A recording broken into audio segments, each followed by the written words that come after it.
Major ডালিম বলছি। অদ্য সকাল হতে খন্দকার মুশতাক আহমদের বলিষ্ঠ নেতৃত্বে সামরিক বাহিনী ক্ষমতা দখল করিয়াছে। শেখ মুজিব ও তার খুনি দুর্নীতিবাদ সরকারকে উৎখাত করা হইয়াছে। এখন হতে সারা দেশে সামরিক আইন জারি করা হলো। আপনারা সবাই আমাদের সাথে সহযোগিতা করুন।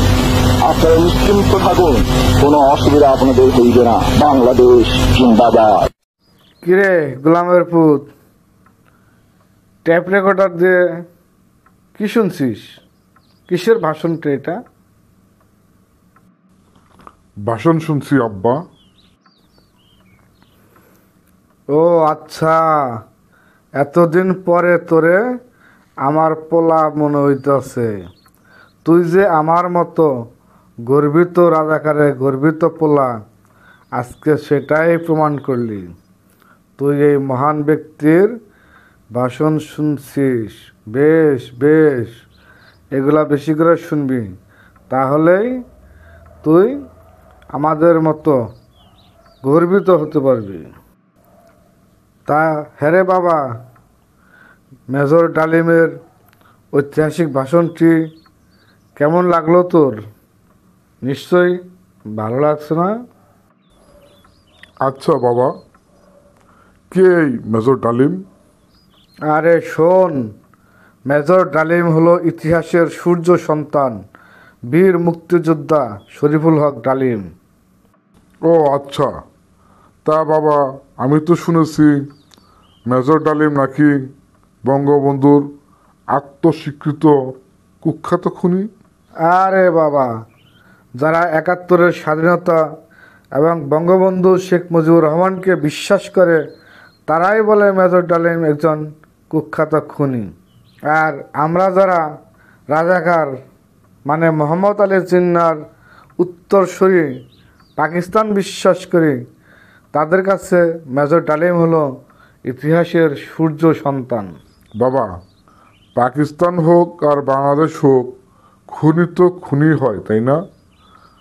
তোমরা রাজাকাররা একজন খুনিকে সূর্য সন্তান বলতে তোমাকে লজ্জা করে না? আরে রাজাকারের ফোলা, লজ্জা কিসের? এটা আমাদের জন্য গর্বের, তাকে নিয়ে আমরা গর্বিত। তোমরা স্বাধীনতার স্থপতি একজন মহানায়কের খুনিকে নিয়ে তোমরা গর্ব করো? সি বাবা সি। আরে মহানায়কই হোক আর স্বাধীনতার স্থপতি হোক আর বঙ্গবন্ধুই হোক না কেন, শেখ মুজিব আমাদের চিরশত্রু। শেখ মুজিব একজন স্বৈরাচার ছিল। সে বাকশাল কায়েম করে এদেশকে ভারতের করত রাজ্য পরিণত করতে চেয়েছিল, তাই তার মৃত্যু ছিল অবধারিত। আর এই মহান কাজটি করেছে আমাদের দেশের সূর্য সন্তানরা, যারা ছিল আর্মির অফিসার। আমরা মেজর ডালিম তথা শেখ মুজিবের খুনিদেরকে সম্মান করি, তাদের নিয়ে গর্ব করি। মেজর ডালিম আমাদের ত্রাণকর্তা, আমাদের আদর্শ। তারা বীর সৈনিক, সূর্য সন্তান। এতই যদি মহান কাজ করে থাকেন তোমাদের সেই সূর্য সন্তান, তাহলে উনি কেন দেশ ছেড়ে বিদেশে পালিয়ে আছে বাবা? জীবনের ভয়ে বাবা। সে তো এদেশে থাকলেই তাকে ফাঁসি দিয়ে মৃত্যুদণ্ড কার্যকর করা হইতো, তাই মৃত্যুর ভয়ে সে বিদেশে আত্মগোপন করে আছে। এটাকে পালিয়ে থাকা বলে না বাবা। মেজর ডালিম বিদেশে রাজনৈতিক আশ্রয়ে আছে। বীর সৈনিকদের আবার মৃত্যুর ভয় কিসের বাবা? আসলে সে কোনো বীর সন্তান না, সূর্য সন্তান না। আমার মতে সে একটা কুখ্যাত খুনি। বীরেরা মৃত্যুকে কখনো ভয় পায় না বাবা। যারা খুনি অপরাধী তারাই মৃত্যুকে ভয় পায়। এসব বাদ দে। যারা ভারতের তাবেদার রাষ্ট্র গঠন করতে চেয়েছিল, তাদেরকে হত্যা করা কোনো অপরাধ না বাবা। একটা কথা কি জানো? কি বল?